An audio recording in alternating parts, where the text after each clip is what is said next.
मूज क्या होता है, किसे यूज करना चाहिए, इसकी नीड है भी या नहीं, इंडियन मार्केट में कौन कौन सी मूज हैं जो अच्छे हैं, कौन से हेड टाइप के लिए है, ये सब और मूज के रिलेटेड जो भी क्वेश्चंस आपके पास हैं, I am going to answer all of them today. Hello everyone, this is Khushboo Singhvi and welcome back to my YouTube channel. आज हम डिस्कस कर रहे हैं मूज फॉर कर्ली हेयर। अब मूज होता क्या है? तो मूज बेसिकली एक बहुत ही लाइट वेट स्टाइलिंग प्रोडक्ट है। जैसे हम लीव इन क्रीम्स जेल्स यूज करते हैं, वैसे ही मूज भी एक स्टाइलिंग प्रोडक्ट है। ये नॉर्मली बहुत ज्यादा लाइट वेट होता है। ये कुछ इस तरह से दिखता है। नॉर्मली एक बहुत ही पतला सा लिक्विड होता है जिसे हम फोम के फॉर्म में यूज करते हैं। अब इसकी ऐसी कोई बेसिक सेट डेफिनेशन तो नहीं है क्योंकि हर ब्रांड प्रोडक्ट अपने तरह से बनाता है, बट यूजुअली जो मूजेस होते हैं वो थोड़े से मॉइस्चराइजिंग होते हैं और थोड़ा सा होल्ड भी प्रोवाइड करते हैं। अब कोई ब्रांड्स हैं जिनका मूज बहुत ज्यादा मॉइस्चराइजिंग है, किसी किसी का होल्ड अच्छा होता है, that is a different story. But in a basic definition ये बहुत ओवरली मॉइस्चराइजिंग नहीं होते हैं और बहुत ज्यादा होल्ड भी प्रोवाइड नहीं करते हैं। आई होप आपको समझा कि मूज होता क्या है। हम आते हैं कि हमें मूज की एक्चुअल में नीड है या नहीं, और अगर है तो किसको नीड है। पुटिंग इट वेरी सिंपली, अगर आपके बाल मीडियम से थिक है तो अगर आप मूज नहीं भी यूज करेंगे, it's not that you are missing out something in life. अगर मूज आप यूज करना चाहते हैं, एब्सोल्युटली नो प्रॉब्लम, हर हेयर टाइप मूज को यूज कर सकता है। बट क्या ये एक बहुत इंपॉर्टेंट नीड है मीडियम टू थिक हेयर वालों के लिए? नहीं। मतलब अगर मुझे अपना रूटीन बिना मूज के चलाना है, मैं बहुत इजीली चला सकती हूँ। तो अगर आप एक टाइट बजट पे हैं और आपको ज्यादा एक्सपेरिमेंट करना पसंद नहीं है, तो मीडियम टू थिक के लिए मूज की नीड बहुत ज्यादा नहीं है। मीडियम टू थिक से मेरा मतलब है आपके जो हेयर स्टैंड है, आप उसे टच करके देखो। अगर आपका बाल मीडियम से थिक टाइप है तो आपको इसकी बहुत ज्यादा जरूरत नहीं है। बट अगर आपका बाल फाइन से मीडियम है तो ऑब्वियसली मूज आपके लिए एक बहुत अच्छी चॉइस है, क्योंकि ये बहुत ज्यादा लाइट वेट होता है और इसको यूज करने से आपके बाल एकदम भी वे डाउन नहीं करेंगे। तो मैं डेफिनेटली रेकमेंड करूंगी कि आप एक मूज को ट्राई करें। मैं फिर से बोल रही हूँ कि मीडियम से थिक वाले लोग भी मूस को ट्राई कर सकते हैं, क्योंकि कुछ कुछ जगह है जहां पर ये यूज आता है, जैसे रिफ्रेश करने में, या फिर अगर आप बहुत ज्यादा वर्कआउट करते हैं और बाल बहुत ऑफन वॉश करते हैं और आपको एक ऐसा स्टाइलर चाहिए जो बस आपने वॉश करके लगाया और बाल फटाफट से सूख गए, अगेन अ ग्रेट ऑप्शन। लेकिन मीडियम से थिक वाले लोगों के लिए इसका एक कंपल्सरी नीड है, मुझे ऐसा नहीं लगता। ये एक चॉइस है जो आप डेफिनेटली ट्राई कर सकते हैं। But for fine to medium hair definitely मैं रेकमेंड करूंगी एक बार तो आप मूस को जरूर ट्राई करें। ठीक है। सो जिसके पहले मैं आपको बताऊं कि हमें मूज कब यूज करना है, एक बहुत इंपॉर्टेंट चीज जो आपको पता होनी चाहिए और जो मुझे भी बहुत लेट पता चली अपने जर्नी में, कि मूज हमें बहुत ज्यादा गीले बालों पे नहीं लगाना चाहिए, क्योंकि मूज एक बहुत ही पतला लिक्विड होता है। अगर आपने कभी बॉटल में देखा हो फोम बनने से पहले, it's a very watery liquidy substance. तो जब आप उसे बहुत वेट बालों में लगाते हैं वो फ्लो आउट कर जाता है और आपको उसके इतने रिजल्ट्स नहीं दिखेंगे। तो एकदम बालों से इस पानी को स्क्वीज आउट कर दीजिए या फिर डैम्प बालों में लगाएं, so it's going to work best. अब हम आते हैं कि हम मूस को कब यूज कर सकते हैं। तो आप मूस को अपने हेयर वॉश के बाद यूज कर सकते हो। अगर आपके बाल ड्राई हैं तो मैं डेफिनेटली रेकमेंड करूंगी कि एक थोड़ा सा लीव इन अपने मिड लेंथ से एंड पर लगाइए और उसके बाद मूस को यूज करिए। बिकॉज फॉर एग्जाम्पल मेरे बालों के लिए कोई भी मूस बाय इटसेल्फ इनफ नहीं होता है, मुझे अंडरनीथ एक लीव इन या हल्का सा क्रीम लगाना जरूरी है। तो अगर आपके बाल भी ड्राई हैं तो आप डेफिनेटली एक लीव इन या क्रीम यूज करें और फिर मूस को अप्लाई करें।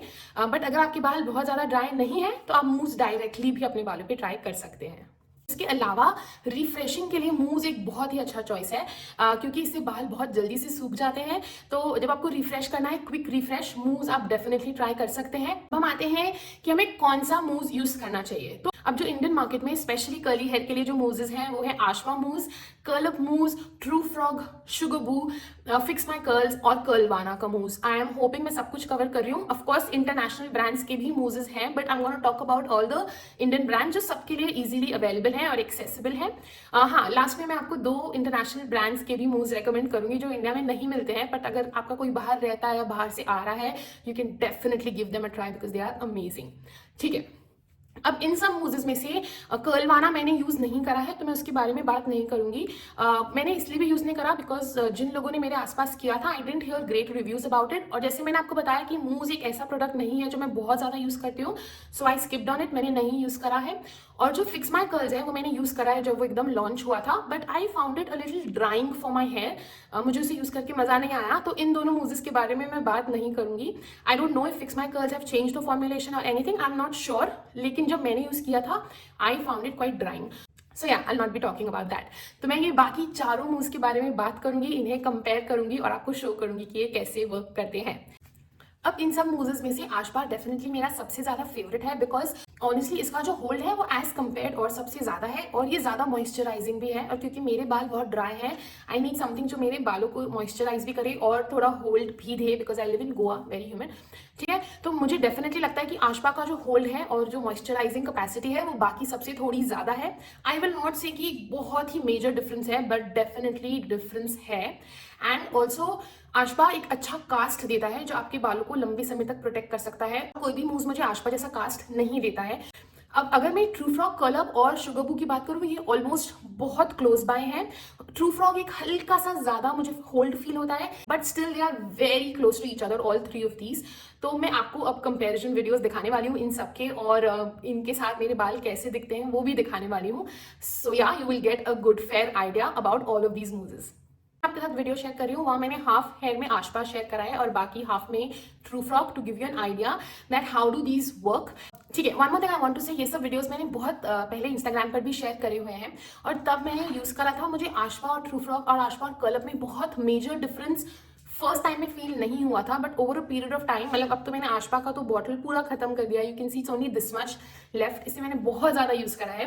And in a long run I realize कि मेरे बाल ज्यादा सॉफ्ट फील होते हैं और एक हल्का सा ज्यादा होल्ड आशपा में डेफिनेटली आता है। मैंने ट्रू फ्रॉग का भी बॉटल खत्म कर दिया है, कर्ल अप का बॉटल मैंने हाफ यूज करा है, और शुगर बू का भी बॉटल मैंने हाफ यूज करा है। आप यहाँ डेमो में देख लेंगे, अभी मुझे बॉटल नहीं मिल रहा है, बट या सो मुझे बहुत फेयर आइडिया हो गया है इन सब मूजेस के बारे में। तो चलिए सबसे पहले हम शुरू करते हैं आशपा एंड ट्रू फ्रॉग के कंपैरिजन से। Comparing the True Frog volumizing mousse with the Ashpa volumizing foam. By the way, I've applied a little leave-in on both the sides of my hair. I'm taking around 4 pumps of the True Frog mousse.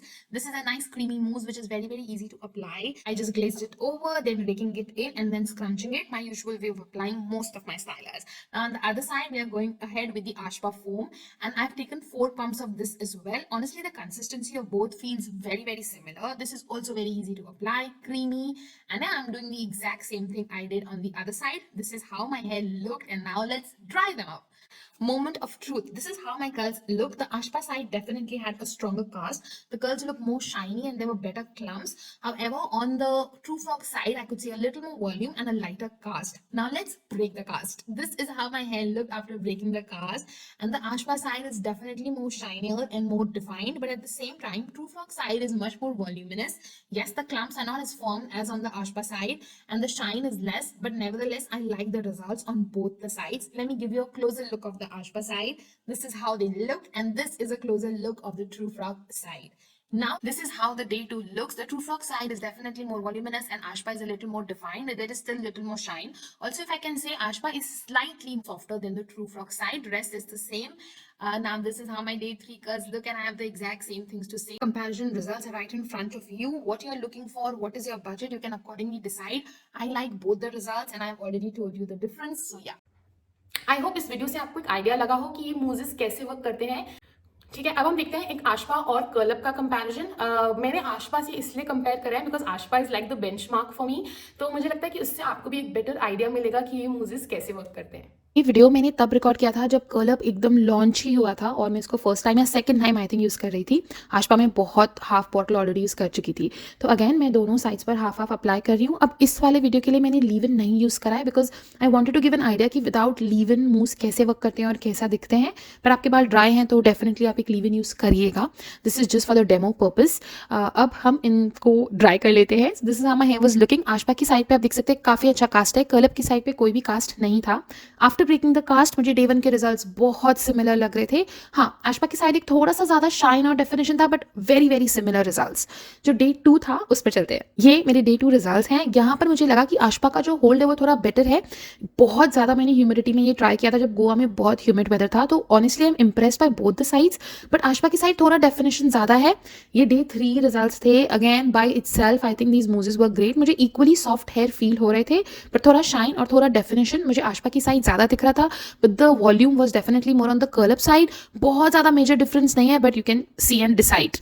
I hope you got an idea कि आशपा और curl up कैसे work करते हैं। Definitely using these with a leave-in underneath works much better. आप वो जरूर से try करना अगर आपके बाल बहुत ड्राई है, क्योंकि मैं यहाँ पे डेमो दे रही थी, मैं चाहती थी कि आप देखें कि ये बिना लीव-इन के कैसे वर्क करते हैं। शुगर बू कैसे वर्क करता है आप वो भी देख लीजिए। Okay, so you've already seen that how True Frog and Curl Up Mousse are working if I'm using it for styling on freshly washed hair. And so I thought, let me show this to you for refreshes instead of the wash day results, because I'm gonna refresh this hair and I'll show it to you how exactly to refresh with a mousse. So this is my day 3 hair and they're okay. They're not like really bad and in a desperate need of refresh. If that was it, I wouldn't have used just a mousse to refresh my hair.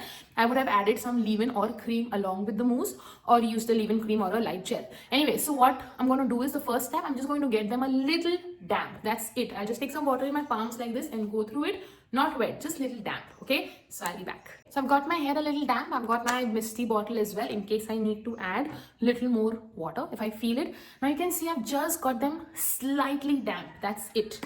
All right, and now we're going to use the mousse. This is what I have taken.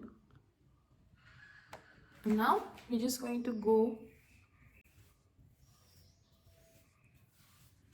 lightly like this through the hair. Now the Sugaboo mousse feels a little more creamier as compared to the True Frog and Curl Up mousse. Another 4 to 5 pumps for the other side of my hair. Now see, this feels very creamy, like a very creamy foam.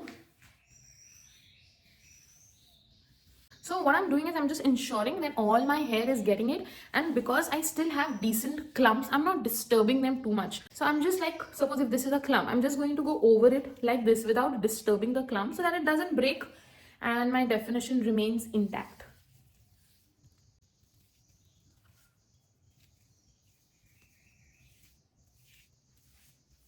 That is it. So yeah, did you see how easy it was to refresh using a mousse? I'll show you the results as soon as my hair dries. But just one thing I wanted to tell you, as you saw, I didn't add any water, and honestly, I didn't feel the need after getting my hair a little damp. Because as I was telling you, these mousses, you can see it's just like a liquid water inside the bottle. You see any mousse bottle that you have, I don't know if you can make out here. It comes out as a foam because of the mechanism here, but it's basically just a liquid. So it's a very liquidy form. So if you have too much water, this might not be able to work in the best way. So damp hair will basically works best for mousse, not dripping wet hair. Hey guys, so my hair is completely dry now, and you can see that they are looking so much better with just the simplest refresh ever. Like, you know, there is that shine, there is that definition, they are looking more nourished, and if you'll see, there is a very light cast that the mousse has given me. That's why I haven't fluffed yet, just to show you guys the cast. Now if I just fluff it a little, you'll see they look much more voluminous and also nice and defined. So mousse, like, which is little moisturizing, can give you such a nice refresh. Like Sugaboo one and also the Curl Up one, they are both decently moisturizing mousses and great for refreshes. Okay, so to give you a final verdict, Ashpa is definitely the best mousse for me.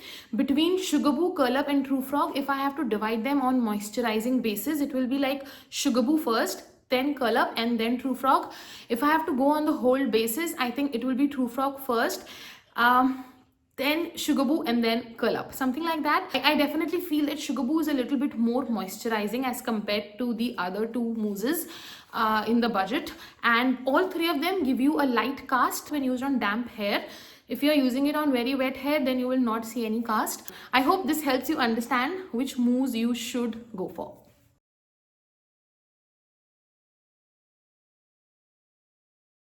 So yeah guys, these were all the mousses that I've used, and I'm hoping कि आपको एक idea लग गया होगा कि मूस किसको use करना है, कैसे यूज करना है, ये कैसे वर्क करते हैं और कैसे लगते हैं when you use them. And सब mousses के links description में डाल दूंगी, so you can definitely check them out. So yeah, that is it for this video. Thank you so much for watching.